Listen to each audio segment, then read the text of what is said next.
অভিশাপে ভরা গান প্রতি রাতে আমায় কাঁদায়।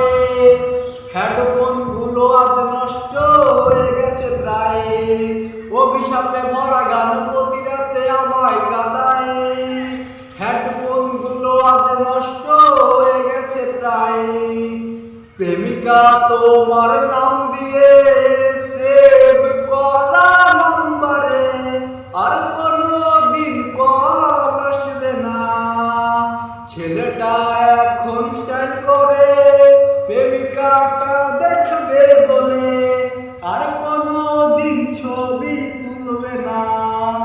ও ছেলেটা হঠাৎ মরে গেলে তোমার কল কি আসবে রে? সেই ফোনটা কেউ রিসিভ করবে না। ছেলেটা হঠাৎ মরে গেলে তোমার কল কি আসবে রে? সেই ফোনটা